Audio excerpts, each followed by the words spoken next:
ang posisyon lang naman ng isang tao is you are for or against, Inday Sara, no? Kung ganun ang ating basehan sa inhibition, ay dapat din natin ipa-inhibit ang mga senators na meron ding bias against Sara Duterte, no? Tulad na lang ni Senator Risa Ontiveros na in a public speech, sinabi niya na kailangan talaga burahin or kailangan wasakin, kailangan sirain, gibain ang pamilyang Duterte. Sorry. Follow up? VP, in relation to this, ma'am, no, despite the significant budget cut which affected some of our programs, including the medical assistance program, marami po sa ating mga partners, ma'am, including the healthcare providers, ang nasasabing they are willing to partner again with OVP if given the chance. Ano po yung tugon natin dito, ma'am, na marami po ang willing na tumulong at handang maging kaagapay ng OVP sa pagbibigay po ng serbisyo sa mga Pilipino? Nagpapasalamat kami sa kanila, no, sa ating mga healthcare institutions, sa kanilang partnership sa Office of the Vice President and sa kanilang recognition sa kahalagahan noong serbisyo na naibibigay natin sa mga underserved communities natin, hindi lang dito sa Mindanao, kundi sa buong Pilipinas. Nakakalungkot lang dahil wala na kasi kaming medical and burial assistance. Ito ay tinanggal. Hindi namin siya malagyan ng budget dahil tinanggal talaga yung line item sa Office of the Vice President nung lumabas yung budget ng Office of the Vice President sa General Appropriations Act. Kaya matitigil yung medical and burial assistance, pero masaya kami dahil nandyan pa rin yung mga healthcare institutions na handa makipag-partnership sa mga susunod na taon kung magkakaroon tayo ng budget. Last po, ma'am. VP, with our strong partnership with various sectors, ano po yung maaasahan ng ating mga kababayan mula po sa tanggapan ng pangalawang Pangulo in the next coming years, especially katuna sa mga GIDA area, ma'am? Oo. Patuloy pa rin ang mga proyekto at programa ng Office of the Vice President. Nawala lang yung medical and burial assistance at nawala yung feeding program natin, ang Pansarap feeding program natin dahil hindi na talaga namin ma-stretch yung budget na inilaan para sa Office of the Vice President. Pero lahat ng ibang pang mga budget, lahat ng iba pang mga proyekto kung nakikita nyo, ay tutuloy pa rin sila. In fact, sa aming 1 million trees na sana ay target ngayong 2028 matapos, no, 1 million. Kung nakikita nyo kanina, approximately nasa 800,000 na tayo. So expectation namin ay matatapos natin ngayong taon ang 1 million trees para sa ating bayan mula sa Office of the Vice President at sa ating mga partners. At ang usapan na lang namin ay itutuloy pa rin namin yung tree planting beyond sa target namin na 1 milyong puno. Okay. Next, Thank you. Next question, Katrina Domingo, ABS-CBN. Good morning, VP. Good afternoon, VP. Ma'am, magkano po yung hihingi na budget ng OVP sa 2026? And ano po yung flagship programs considering na nawala na yung iba? Sa 2026 budget, submit kami ng proposal na 733 million pesos. Hindi siya kalayuan doon sa approximately 700 million na ibinigay noong nakaraang taon para sa Office of the Vice President. Hindi siya malayo sa 2025 budget ng Office of the Vice President. Ma'am, follow up, bakit po hindi kayo nag-propose ng mas mataas na budget? Bakit po virtually retained na lang? Dahil inaasahan ko naman na hindi ibibigay, no, yung budget ng Office of the Vice President dahil nga hindi naman kami kaalyado ng administrasyon. At nakita na natin yon noong nakaraang taon na syempre kung hindi ka sumusunod, hindi ka kaalyado, ay hindi ka mabibigyan ng pondo para sa mga proyekto ng opisina mo. Kaya nagdesisyon ako na kung ano yung kung ano yung budget na ibinigay ngayong taon na ito, ay yun din yung budget. Naglagay lang kami ng konti para sa inflation, yun din yung budget para sa susunod na taon. Dahil ayaw kong napapahiya at pinapahiya yung mga ibang personnel ng Office of the Vice President, lalong-lalo na kapag nandun na sila sa House of Representatives or sa Senate na nakaharap yung ating mga miyembro ng Kongreso. Last follow-up on this topic lang. Ma'am, haharap pa rin po ba kayo sa budget panel given na hindi naman po kayo nang hihingi ng additional funds for next year? Ang Office of the Vice President, oo. Kayo, personally? Ako hindi pa kasi hindi naman namin alam kung kailan yung schedule.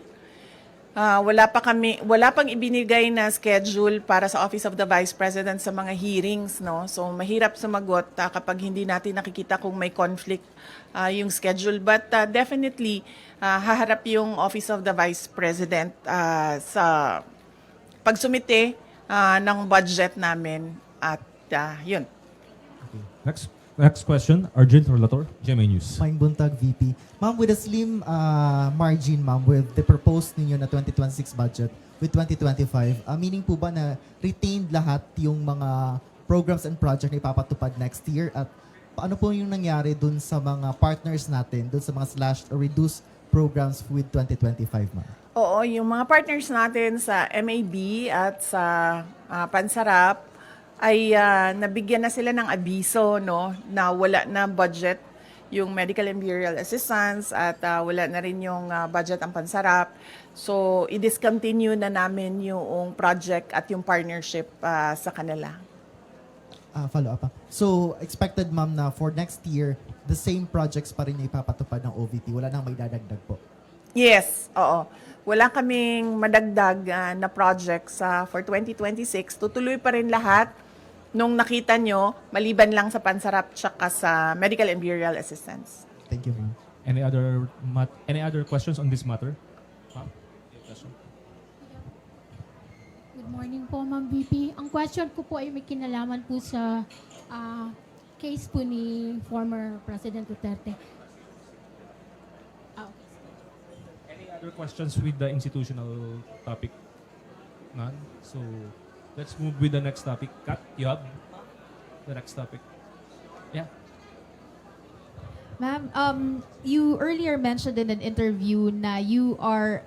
Ma'am, para iterate na lang yung comment nyo regarding the call for some senator judges to inhibit, specifically those daw po na who you endorsed in the 2025 midterm elections. Okay. Hindi kasi tayo pwede magpa-inhibit ng mga tao, ng mga senators, hindi kasi tayo pwede magpa-inhibit ng mga senator judges based on bias. Dahil ang posisyon lang naman ng isang tao is you are for or against, Inday Sara, no? Kung ganun ang ating basehan sa inhibition, ay dapat din natin ipa-inhibit ang mga senators na meron ding bias against Sara Duterte, no? Tulad na lang ni Senator Risa Ontiveros na in a public speech, sinabi niya na kailangan talaga, ano ba term na ginamit? Kailangan burahin or kailangan wasakin, kailangan sirain, gibain ang pamilyang Duterte. So kung ganon, na magpa-inhibit tayo based on bias, ay madaming senators ang ipapa-inhibit for or against Sara Duterte. Kaya sinasabi ko, ibigay na natin yung benefit of a doubt dyan sa ating mga senator judges na gagawin nila ang trabaho nila ng patas according to sa sinumpaan nila as senator judges. Follow-up question. The Makati Business Club and other business groups are urging the Senate to continue your impeachment trial, to convene your impeachment trial. Sabi nila, it will show accountability, it will boost investor confidence. Your response to that call of the business sector? Kahit nandyan o wala yung impeachment, wala na talagang investor confidence dito sa ating bayan. Kung nakikita nyo, bagsak ang foreign direct investment sa ating bayan, no? Kaya wag nila ako gawing rason kung bakit pangit ang takbo ng ating ekonomiya ngayon sa ating bayan. At saka, this is not accountability because impeachment, dalawa lang yung penalties dyan. Removal from office, tsaka perpetual disqualification from government service. Walang penalties dyan dahil walang kaso dyan. Ang impeachment ay removal process ng isang impeachable officers. Kung gusto talaga nila ng accountability, ay mag-file ng mga kaso dyan sa mga korte. Alam naman natin at alam naman nila na yung mga pirma ng mga congressman, unang-una, hindi nila binasa yung articles of impeachment. Pangalawa, marami sa kanila ang tumanggap ng budget o pera kapalit ng kanilang signatures. In fact, madami sa kanila ang umamin na may kapalit yung kanilang pagpirma doon sa articles of impeachment. So if we are to talk about accountability by business groups, dapat questionin din natin kung paano ginawa yung articles of impeachment at paano pinasa yung articles of impeachment papunta doon sa Senado. Okay. Any more questions regarding the impeachment matter? Sir?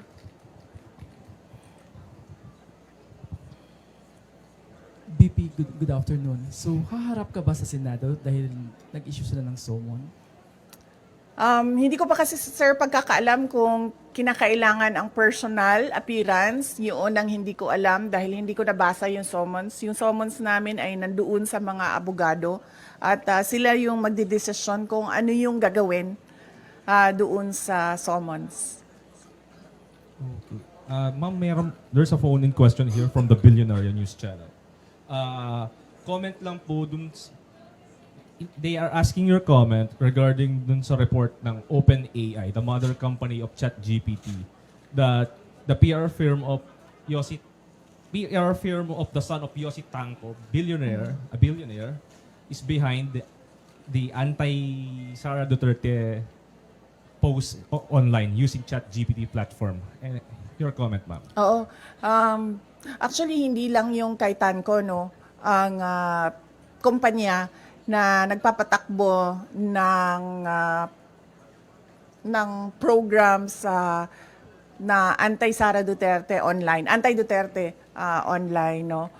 Meron pang mga ibang kumpanya na alam namin na ganun yung ginagawa nila at alam din namin na bayad sila. Kaya ako nagsasabi lagi, no, na yung ginagawa sa akin ay threats, harassment, and intended to disqualify me from the 2028 presidential elections. Kasi tulad niyan, tingnan nyo, noon may TRICOM ba ang tawag noon? Tawag nung hearing, Quadcom, tapos may TRICOM for fake news and for fake news, yes. May TRICOM na for fake news. Pero kung makikita nyo, ang mga tinawag nila doon ay mga lehitimong owners ng Facebook account using their freedom of speech and expression. Mga lehitimong social media personalities na nagbibigay ng kanilang opinion na hindi naman bawal sa batas, pero nakakalungkot kasi yung kanilang opinion pro-Duterte, pro-Sara Duterte, at yun ang iniimbestigahan.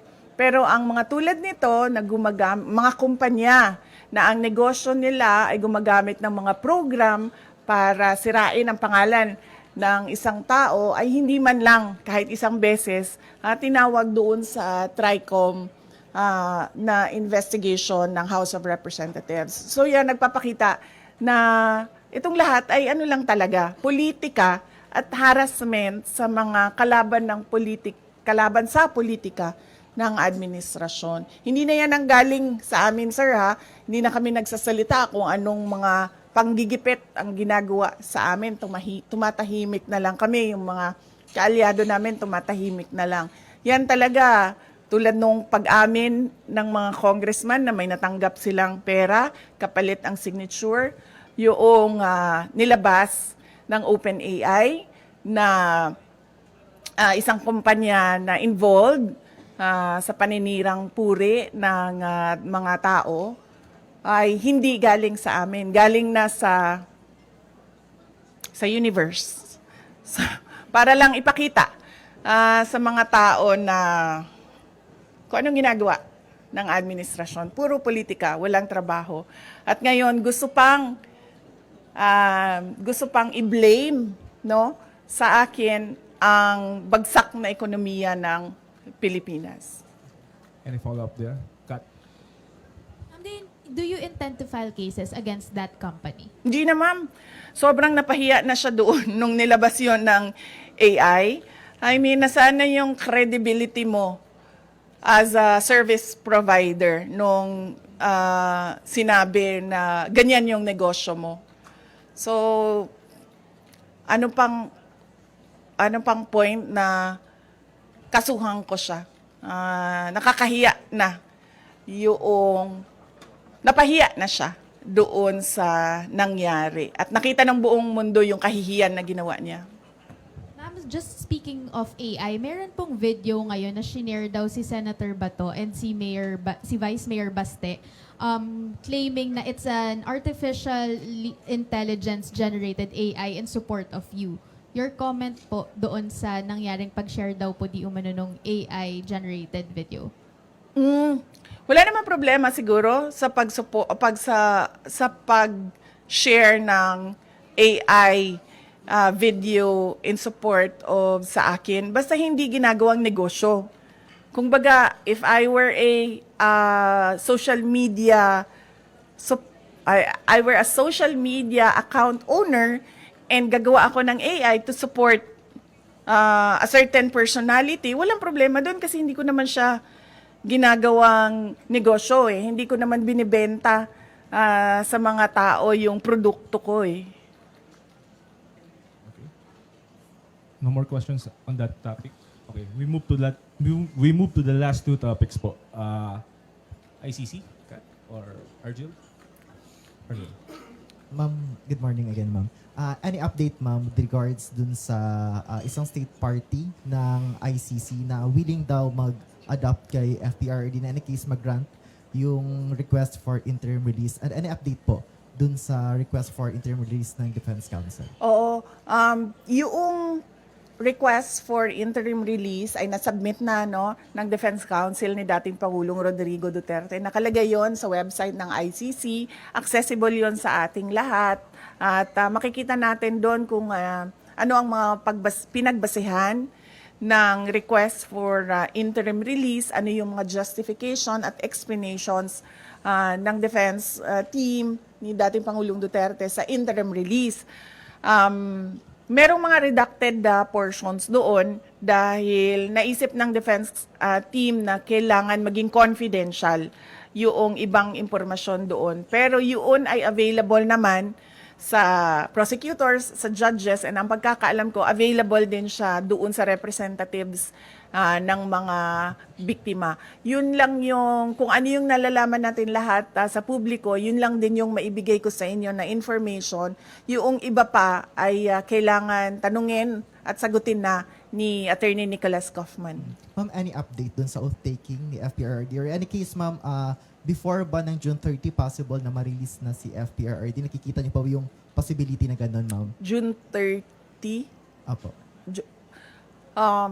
Wala kasing binigay na timeline. Walang binigay na timeline yung lawyer. Pero lagi niyang sinasabi, we are hoping that it will be granted the soonest possible time. Yan yung lagi niyang sagot kapag tinatanong siya about interim release. Doon sa oath-taking, hindi ko alam kung ano yung discussions niya. Iba din ang mga abogado ni dating Pangulong Duterte sa oath-taking niya. Mga Filipino lawyers ang kausap niya at nag-aasikaso ng kanyang oath-taking. Ma'am, you have any idea dun sa non-filing daw po ni FPRRD nung kanyang sources sa COMELEC? Baka may discussion kayo with the local lawyers niya po. Ang pagkakaalam ko ay kailangan ng oath yun.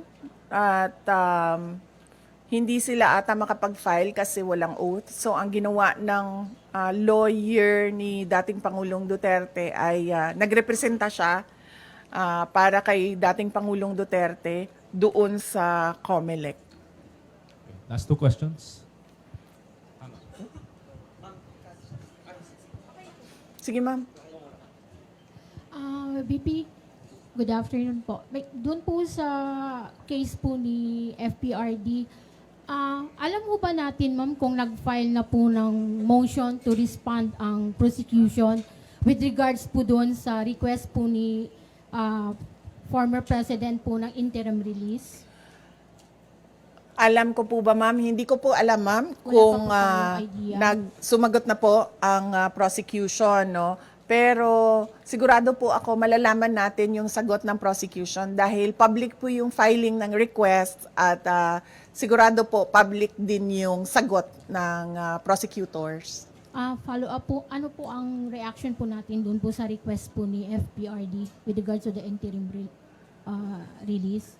Ang sa akin lang naman is makakabuti talaga sa kanya yun, ma'am, dahil 80 years old na siya at hindi lahat ng pangangailangan ng 80 years old ay nabibigay ng ICC detention unit dahil siya din ang kauna-unahang ICC detainee na ganun ang edad na medyo hindi lang siya senior, super senior na siguro ang tawag sa kanya, ma'am, dahil 80 years old na siya. So, mas maigi siguro na meron siyang interim release wherein meron din siyang available na mga nurses and caregivers na mag-assist sa kanya. Last question po, Ma'am BP. Meron ho kasing lumabas na parang statement o balita quoting FPRD na parang hindi siya interesado dun sa oath-taking o yung gagampanan yung kanyang role bilang mayor ng ano. Nag-react po si Attorney Conti, sinabi po niya hindi daw po siya naniniwala na hindi interesado si Pangulong Duterte na umupo bilang. Ano po ang masasabi po natin dyan, ma'am, sa comment ni Attorney Conti? Ang Conti malapit na sa Castro, no? Papunta na siya doon.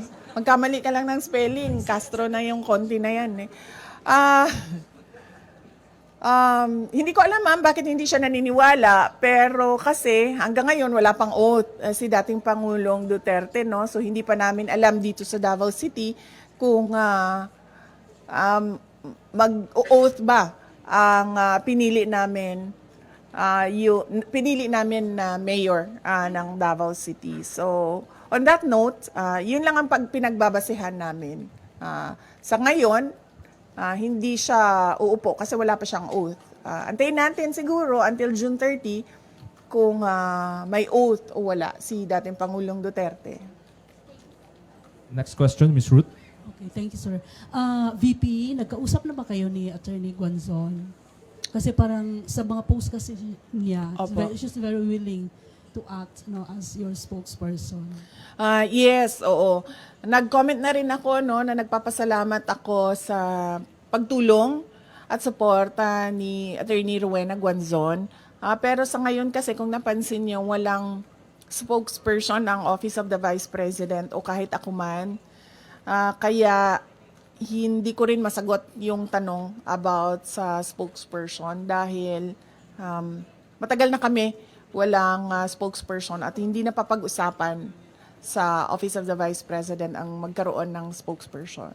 Thank you, ma'am.